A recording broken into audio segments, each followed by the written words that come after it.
Samantalang mga kabombo Castor Nation, sa ating pong pagpapatuloy sa Christmas Around the World Special, namin pong inihanda ngayong taon, dakuin naman po natin ang Tunisia. Alamin po natin kung papaano nga ba sinasagawa yung Pasko doon na hindi raw po pinagdiriwang sa mismong araw ng December 25. Bakit kaya? Alamin po natin yan sa inihandang special report ni Bombo Isa Cotonera.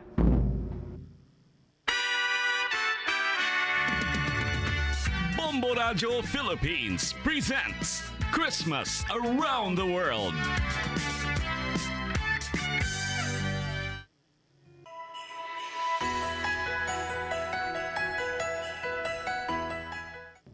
Mga kabombo at Castor Nation, alam nyo bang may mga bansa sa mundo na nagdiriwang ng Pasko sa ibang petsa at hindi tuwing Disyembre 25? Sa ilang lugar, nag-iiba ang petsa ng pagdiriwang, depende yan kung kailan nagtatapos ang Ramadan.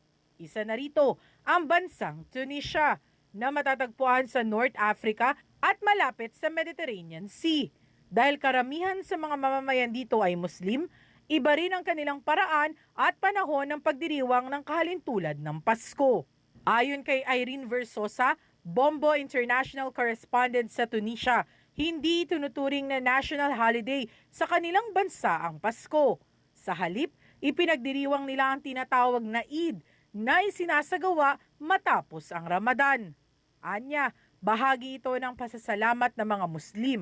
Tradisyon na sa Tunisia ang pagbili ng bagong damit para sa mga bata at ang pagpunta sa iba't ibang bahay upang magbigay o tumanggap ng regalo at pera na maihahalin tulad din sa ilang kaugalian sa Pilipinas. About sa mga lokal naman, yung pinaka-Christmas nila is yung tawagin Eid. Yung Eid na yon is after ng Ramadan. Yung parang pasasalamat sa kanila. Kasi yung time na yon ng Big Eid ng Ramadan, bibihisan mo yung mga bata ng magandang clothes nila. Yung parang sa atin, yung mga bata, naghanda sila ng damit pang Christmas. Eto naman sa kanila, yung mga bata rin, binilhan ng mga magulang na damit pang Pasko. Pupunta sila sa mga kamag-anak o kamag-anak pupunta sa'yo, bibigyan nila ng gift yung bata or perang ibibigay sa kanila. Yun ang tinatawag nilang Pasko, Eid, Big Eid. Dagdag pa ni Irene, walang permanenteng petsa ang kanilang pagdiriwang dahil umiikot ang pagtatapos ng Ramadan kada taon. Kung kailan nagtatapos ang banal na buwan, doon din nagaganap ang selebrasyon ng Eid. Ang Eid is walang permanente na petsa. Unlike sa atin ang Pasko, December 25, sa kanila wala kasi umiikot yun eh. Basta gaganapin lang yun pagkatapos ng Ramadan. Dahil umiikot din ang days ng Ramadan, wala siyang permanent na petsa. Pagdating naman sa mga handa, hindi mawawala sa hapagkainan ng mga Tunisian ang couscous o ang itinuturing na national dish ng bansa na gawa sa lamb at mga gulay. Tampok din ang mga fried pastries na tinatawag na brick na karaniwang inihahain tuwing may okasyon. Bagaman hindi talaga ipinagdiriwang ang Pasko sa tradisyonal na paraan sa Tunisia, buhay na buhay pa rin ang Paskong Pinoy sa bansa. May mga simbang gabi sa kapital at mga pagtitipon tuwing Disyembre kung saan tampok ang potluck na pagkain, mga palaro at exchange gifts, tunay na may tatak Pinoy.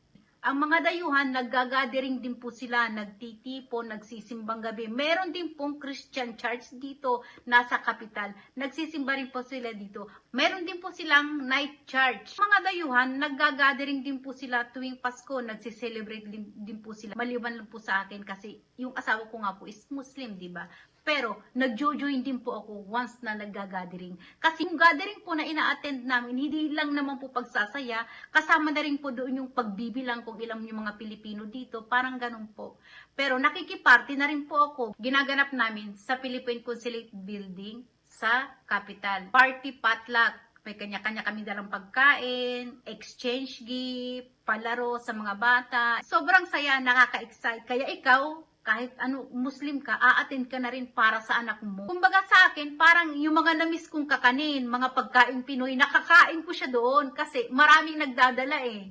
Kakaiba man ang paraan ng pagdiriwang sa bansang Tunisia, hindi maikakaila na dala-dala pa rin ng mga Pilipino ang diwa ng Pasko saan man sa mundo. Maligayang Pasko mga kabombo at ka-Star Nation! Watch out for another edition of Christmas Around the World.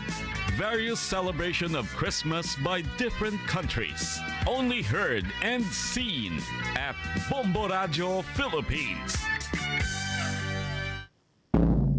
For the most trusted source of news and information, visit our website at www.bomboradio.com. Follow us on Bombo Radio mobile app, Facebook, YouTube, TikTok, and X, formerly Twitter.